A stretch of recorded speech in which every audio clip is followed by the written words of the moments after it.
जीवन जगत असताना ज्या गोष्टीची अत्यंत गरज असते ती म्हणजे समाधान, ते म्हणजे सुख. आणि माणसाला संसारामध्ये ती गोष्ट कितीही प्रयास केला तरी प्राप्त होत नाही. अशा वेळेला सत्संगाचा ज्याने आधार घेतला त्याला काही काळ का असेना तो आल्हाद प्राप्त होतो. सातत्याने ती गंगा जर आपल्या अंतरपटलामध्ये चालत राहिली, आपल्या कर्णरंध्रांना जर त्या भगवंताचं गुणगान ऐकण्याची सवय लागली, तर एक दिवस निश्चित आपलं जीवन परिपूर्णतेकडे जातं. म्हणून निश्चितच आपण भाग्यवान आहोत की आपल्याला ती कथा ऐकायला मिळते. अलौकिक दृष्ट्या संपन्न होण्याची सगळ्यात मोठी शक्ती जर कशात असेल तर ती सत्संगामध्ये आहे. आणि म्हणून जीवनामध्ये सत्संग प्राप्त झाला की जीवनामध्ये परिपूर्ण अवस्था प्राप्त होते. पण सत्संग ऐकल्यानंतर माणसाचं दुःख संपत नाही. बरेच जण म्हणतील, महाराज दुःख जर संपत नाही तर मग आम्ही कथा ऐकायची कशासाठी? तर कथा ऐकल्यानंतर दुःख वाढतं, कमी नाही होत. पण कथा ऐकल्यानंतर कोणतं दुःख वाढतं? तर ज्याची कथा ऐकली त्याच्या दर्शनाची अतृप्त अवस्था वाढते. आणि त्या भगवंताच्या दर्शनाची अतृप्त अवस्था वाढणं हे मानसिक स्वस्थतेचं लक्षण आहे.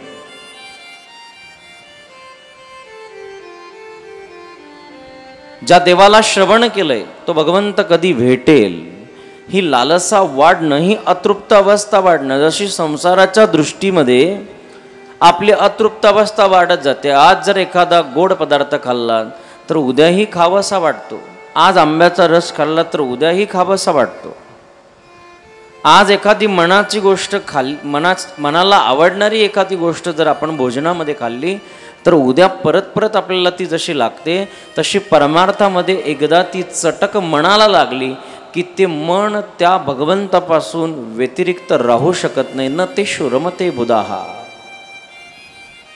ही अतृप्त अवस्था होणं म्हणजेच परमार्थाची उपलब्धी आहे. ज्याचं श्रवण केलंय तो कधी भेटेल, तो कसा असेल?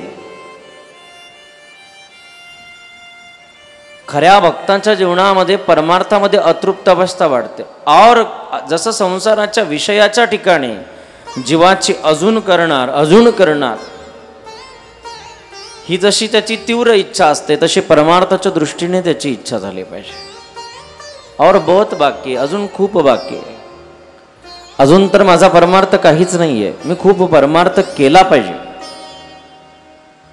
या भावनेने तो ज्या दिवशी परमार्थ करायला लागेल त्या दिवशी त्याचे जीवन परिपूर्णतेकडे गेल्यापासून कोणीच रोखू शकत नाही.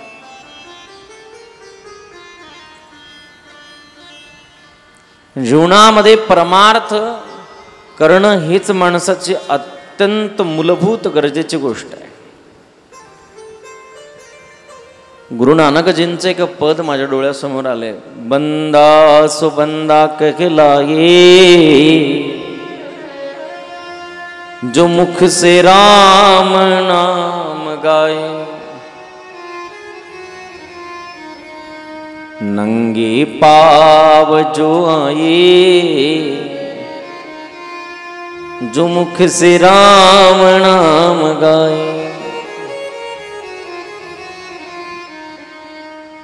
जो भक्तीमध्ये आला, परमार्थामध्ये आला, तो बंदा आहे, तो धन्य आहे.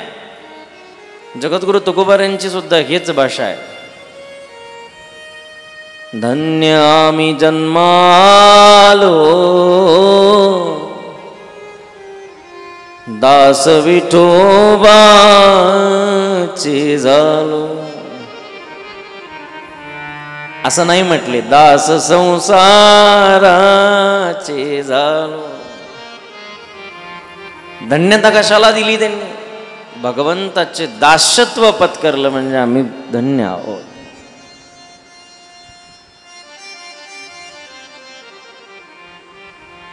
तो दिवस धन्य आहे ज्या दिवशी आपल्या जीवनाची सुरुवात परमार्थापासून होते. ती वेळ धन्य आहे ज्या वेळेला आपल्या मुखातून भगवत चिंतन बाहेर पडतं. धन्य घडी जब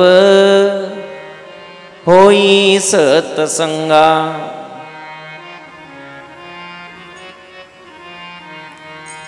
हनुमंतजी तर म्हटले, कह हनुमंत विपती तव होई.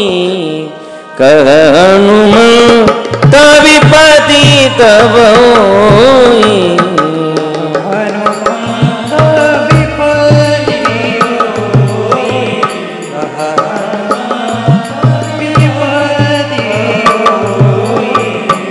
जब तब सुमीर भजन न होई.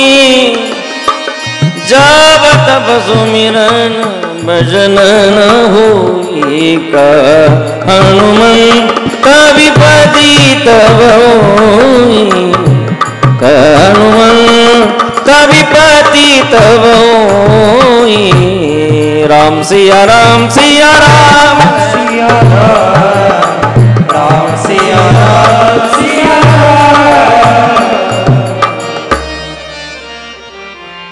हनुमंतजी म्हटले, कह हनुमंत विपति तब होई. आमच्या जीवनामध्ये तेव्हा विपत्ती असते म्हटले ज्या दिवशी आमच्या जीवनात भजन घडत नाही. आपलं तसं नाही आहे. आपल्याला विपत्ती त्या दिवशी वाटते ज्या दिवशी मनासारखं भोजन मिळत नाही.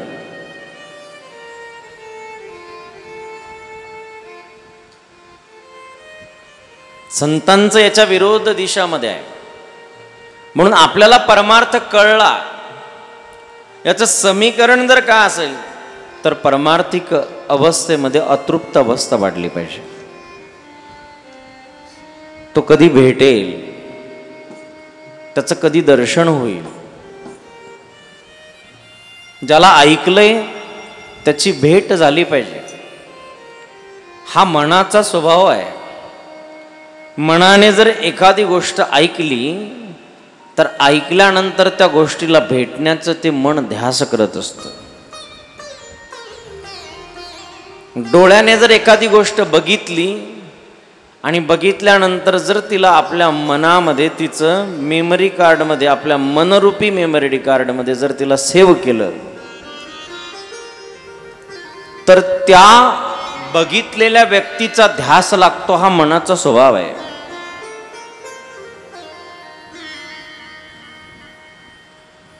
पण हा स्वभाव आपला संसारिक वृत्तीच्या ठिकाणी आहे, संसाराच्या ठिकाणी आहे. ज्या दिवशी हा परमार्थाच्या ठिकाणी होऊन जाईल त्या दिवशी आपला संसार सुद्धा परमार्थ होतो. आणि ते करण्यासाठीच कथा ऐकायची.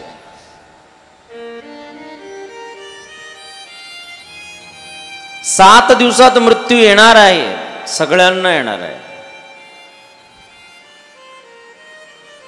पण घरादाराचा त्याग करून शुकताल या ठिकाणी जाऊन गुरुदेवांना शरण जाण्याची ज्यांची वृत्ती आहे तो जीव परीक्षित आहे.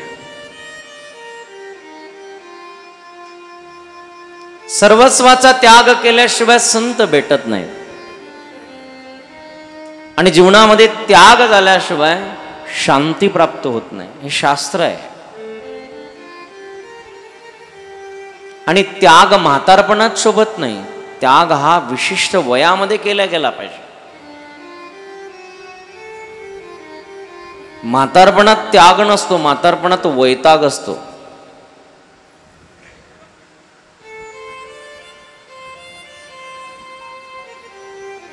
म्हणून जीवन परिपूर्णतेकडे जर न्यायचं असेल, जीवनाची दिशा जर भगवंतापर्यंत पोचवायची असेल तर त्याला आपली वृत्ती परीक्षित झाली पाहिजे. जेव्हा आपण परीक्षित होतो त्या दिवशी आपल्या जीवनामध्ये शुकदेवांची भेट होते. आमचे गुरुदेव नेहमी सांगायचे, गुरु शोधत फिरू नका, तुम्ही शिष्य बना, गुरु तुम्हाला शोधत येतील. जसं आंबा पिकला की पोपटाला आमंत्रण पाठवावं लागतं, पोपट दादा या आणि आमच्या झाडावरचा आंबा खाऊन टाका, बरोबर ना? तुमच्याकडे कशी पद्धत आहे? इकडे द्यावं लागतं पत्र. अहो पोपट आला आणि पोपटाने आंब्याला चोच मारली की आंबाचं झाड खाली उतरवण्याच्या तयारीत झालं म्हणून सिद्ध होतं. पोपटाला आमंत्रण पाठवावं लागत नाही. तसं तुम्ही जर शिष्य झालेत तर तुम्हाला गुरु शोधण्याची गरज पडत नाही, गुरु आपोआप येतात. गुरु हे व्यक्ती नाही आहेत, गुरु एक वृत्ती आहे. एखाद्याचं वाक्य आपल्याला गुरुत्वाचं कार्य करून जातं, एखाद्याची बोलणं आपल्याला गुरुत्वाचं कार्य करून जातं, एखाद्याचं आचरण आपल्याला गुरुत्वाचं कार्य करून जातं, एखाद्याचं सर्वसाधारण आचरण सर्वसाधारण वागणं आपल्या जीवनामध्ये जर परिवर्तन आणत असेल तर ते प्रत्येक क्रिया गुरुत्वाची क्रिया आहे.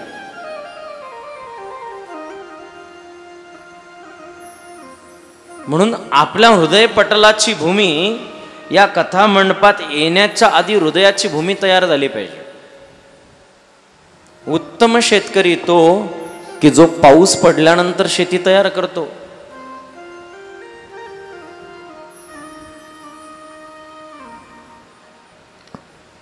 मग कसं आधी तयार करून ठेवतो, बरोबर? जो चैत्राच्या महिन्यामध्ये शेती तयार करून ठेवत असेल, वैशाखाचं पूर्ण ऊन त्याला लागू देत असेल, तो उत्तम शेतकरी. पडीत जमिनीवर कितीही चांगल्या प्रकारचं बीज टाकलं तरी सुद्धा ते उगवत नाही, आणि जरी उगवलं तरी उगवायला वेळ नाही, वाळायला वेळ नाही. पण ज्याची भूमी तयार आहे, जमिनीची चांगली मशागत झालेली आहे, त्याच्या भूमीवर जर बीज पडलं ना तर ते बीज उगवतं आणि चांगला ॲव्हरेज देतं. तसं सत्संग ही कथा ही बीज पडण्याची वेळ असते. पण या मंडपामध्ये येण्याच्या आधी ज्याची जमीन हृदयाची भूमी तयार आहे त्याच्यावर बीज पडलं तर ते उगवतं. पडीत जमिनीवर खडकाळ जमिनीवर बी किती टाका, ते उगवायलाही वेळ नाही, कपडे झटकले की निघून जायलाही वेळ नाही. म्हणून या मंडपामध्ये येण्याच्या आधी आपण संसाराचे, आपण कोणाची तरी पत्नी, कोणाचा तरी मुलगा, कोणाची तरी मुलगी, कोणाची तरी आई, कोणाची तरी सासू, कोणाची तरी सून, या मंडपामध्ये येण्याच्या आधी. पण या मंडपामध्ये आले की एकदा भगवंताचे होऊन बसा, तुमच्या जीवनामध्ये ही कथा खूप काही देऊन जाईल.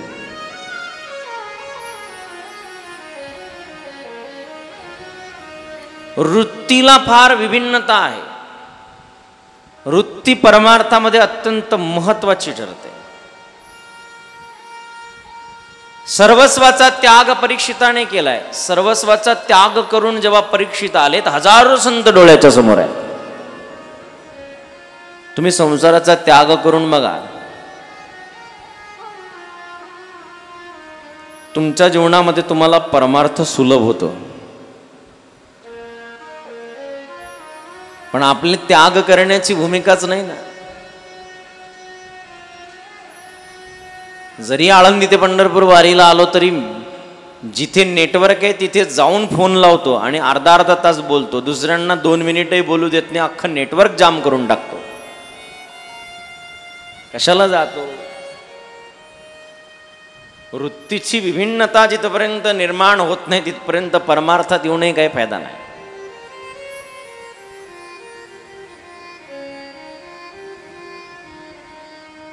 जसं धागा तिरपा जर असला ना तर तो सुईच्या टोकात जात नाही. त्या सुईच्या टोकामध्ये जर त्या धाग्याला घालायचं असेल ना तर त्याचा जो वाकडेपणा आहे तो कात्रीने कापावा लागतो. तुमच्याकडे असंच आहे ना, त्याचं पुढचं टोक कापावं लागतं, नंतर तो सहज त्या सुईच्या टोकामध्ये जातो. तशा आपल्या ज्या वाकड्या तिरप्या वृत्त्या आहेत ना, त्या सगळ्या कापाव्या लागतात, तेव्हा भगवंताच्या चरणावर आपली वृत्ती स्थिर होते.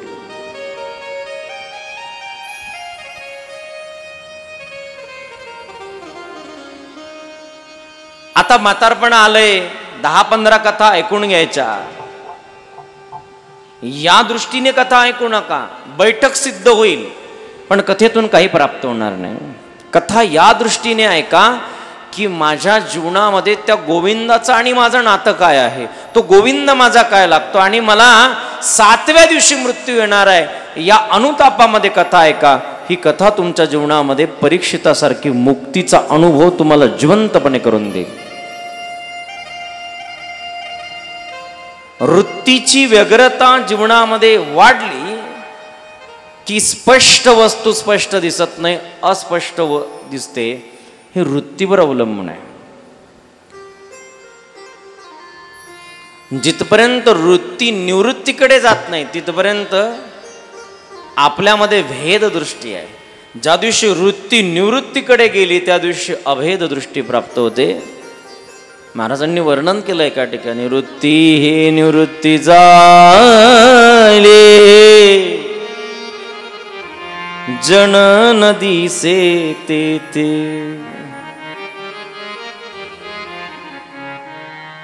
वृत्ती निवृत्ती झाली की जन दिसत नाही. काय दिसतं? देव झाले अवघे जन. सगळं जगत कसं दिसतं म्हटले, सिया राम मय सब जग जानी.